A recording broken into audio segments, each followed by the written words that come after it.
Good morning, Ian Crouch with your 8:30 Hunter News update. A 26-year-old man is due to face court today over a high-speed pursuit spanning the Central Coast and Lake Macquarie overnight. Police tried to stop a Holden Commodore for a random breath test at Wyong, but the car sped off, sparking a pursuit which was terminated for safety reasons. The Polair helicopter was deployed to follow the car, and the pursuit resumed on Macquarie Road at Elibana. Road spikes were used to stop the vehicle on the Esplanade at Warners Bay. A 25-year-old woman in the car was also arrested. She's expected to face court at a later date. A driver has escaped serious harm after losing control of his semi-trailer on the M1 Pacific on the Central Coast.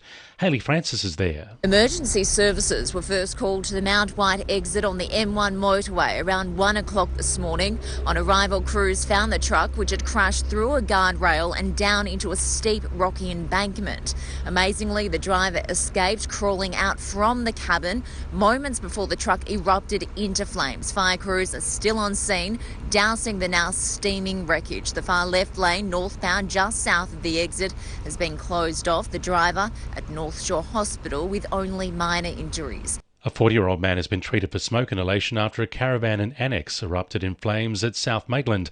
The fire broke out in Anzac Street just before 7 last night. The man was overcome while attempting to douse the flames before firefighters arrived. They took about an hour to extinguish the fire.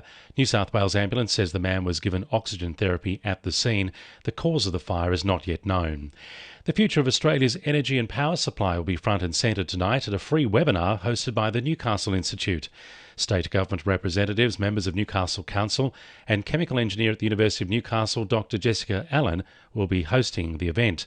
Dr Allen says the industry is gearing up for major changes. Making sure that we've got this circular economy set up so that we are absolutely reducing as much waste, environmental waste, as we can, and making things as efficient and as fit for purpose as we possibly can. Anyone interested in attending can find out more on the Newcastle Institute Facebook page.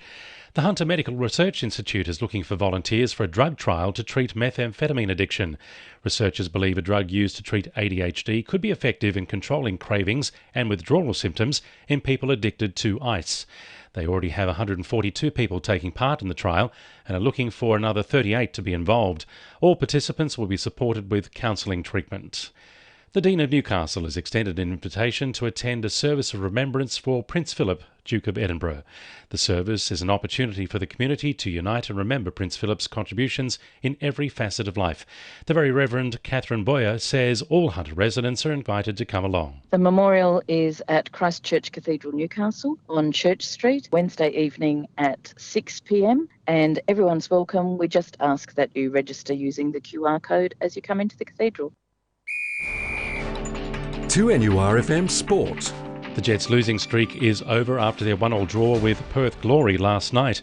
Coach Craig Dean says after a few close losses, they were glad to break the cycle and give the younger players a confidence boost. We have an inexperienced group in some parts of the field and they need that confidence from time to time. Meanwhile, Steve Ugarkovic has also signed with the Western Sydney Wanderers next season with a possible early release next month.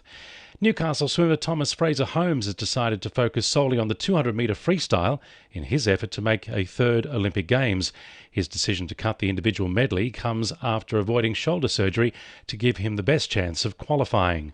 Cessnock junior Braden Musgrove will make his NRL debut for the Knights on Friday night at McDonald Jones Stadium, following the team's third straight loss last week.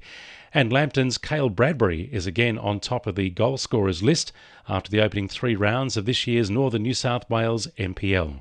And the winning numbers in Oz Lotto are 7, 45, 34, 23, 33, 30 and 36, and the supplementaries are 16 and 40.